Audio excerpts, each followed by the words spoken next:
Assalamualaikum warahmatullahi wabarakatuh. Alhamdulillahirabbil alamin.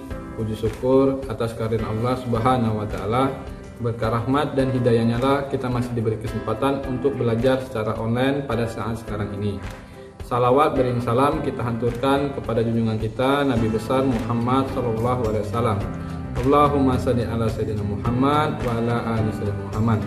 Semoga kita termasuk orang-orang yang mendapatkan syafaat di padang mahsyar nanti, amin ya rabbal alamin. Baiklah, sebelum memulai pelajaran hari ini, marilah kita berdoa terlebih dahulu. Bismillahirrahmanirrahim. Raditu billahi rabba wa bil islami dina wa bi Muhammadin nabiyya wa rasula. Rabbi zidni ilma warzuqni fahma. Amin ya rabbal alamin. Selanjutnya, silakan dipersiapkan alat tulis dan buku mata pelajarannya dengan materi pokok tentang letak dan luas wilayah Indonesia. Diharapkan siswa-siswi dapat memahami tentang unsur-unsur atau komponen pada peta.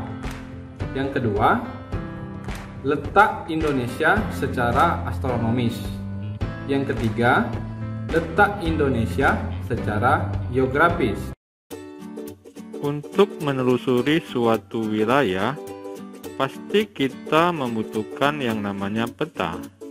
Sudahkah anak-anak mengetahui apa yang dimaksud dengan peta? Ya, benar. Peta adalah gambaran permukaan bumi pada suatu bidang datar dan diperkecil dengan menggunakan skala.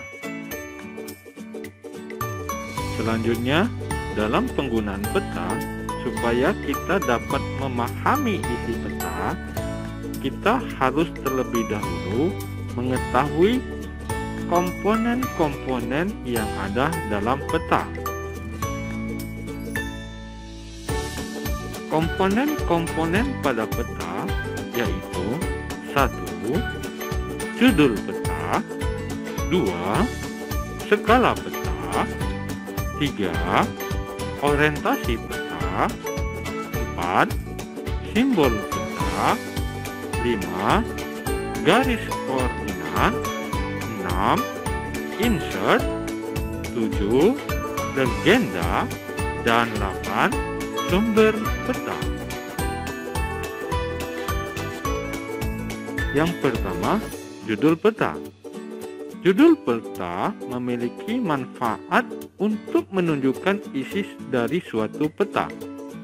Misalkan saja, judul petanya adalah Peta Pemakaian Lahan di Indonesia.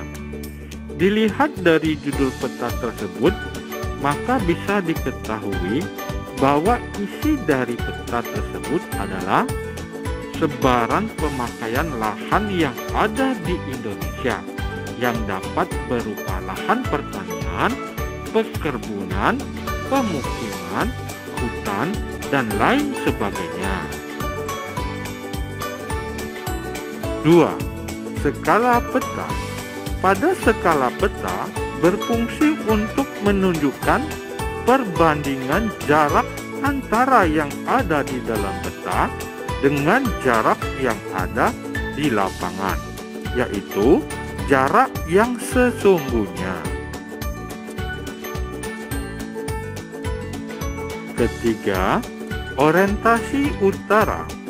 Pada umumnya, peta mempunyai orientasi arah utara, yang mana orientasi utara tersebut disimbolkan dengan anak panah. Bentuk anak panah tersebut bervariasi bentuknya, sedangkan penempatannya adalah di kolom legenda atau penempatannya pada ruang kosong di muka peta. Keempat, simbol peta.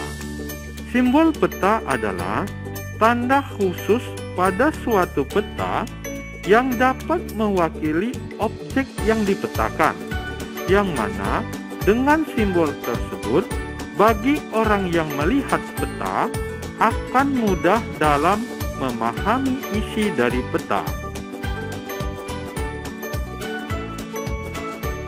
Yang kelima, Garis koordinat.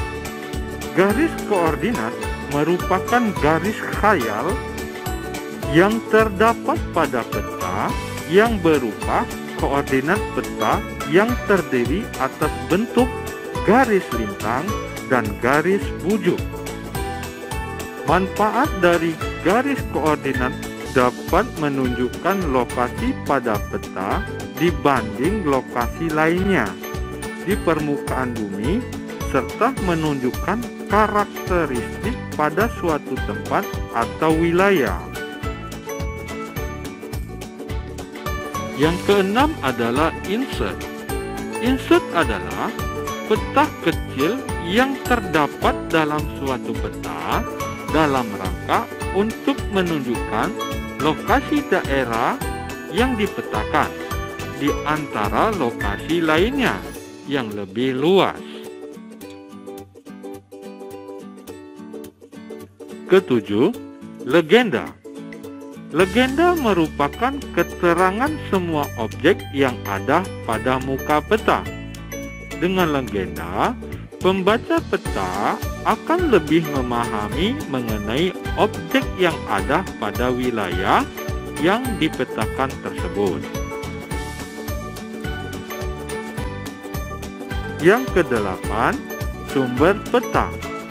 Sumber peta adalah orang atau lembaga yang membuat peta, sehingga dengan mengetahui dari pembuat petanya akan dapat menilai kualitas dari peta tersebut.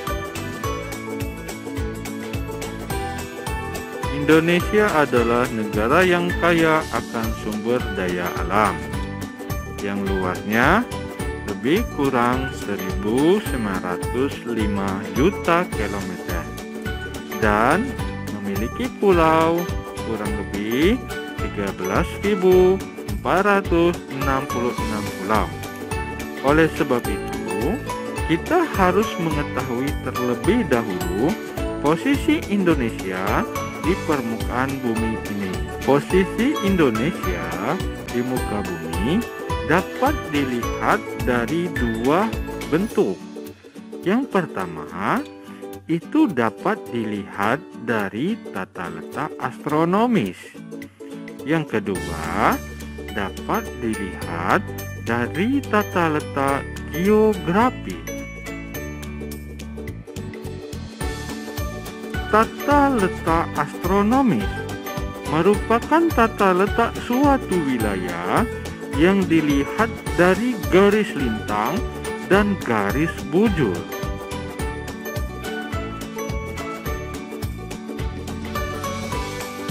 Dilihat dari tata letak astronomis, Indonesia terletak antara 95 derajat, 45 derajat bujur timur sampai 141 derajat, 05 derajat bujur timur dan 6 derajat, 08 derajat lintang utara sampai 11 derajat, 15 derajat lintang selatan.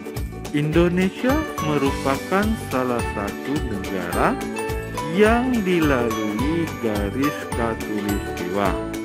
Oleh sebab itu, Indonesia memiliki iklim tropis dan memiliki dua musim, yaitu musim kemarau dan musim penghujan.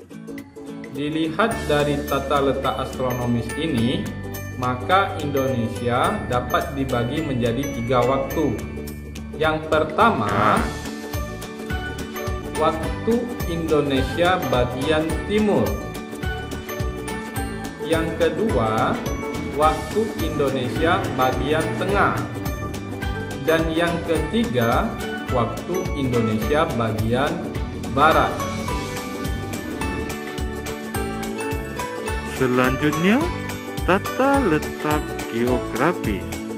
Tata letak geografis adalah tata letak suatu wilayah dilihat dari kenyataannya di permukaan bumi.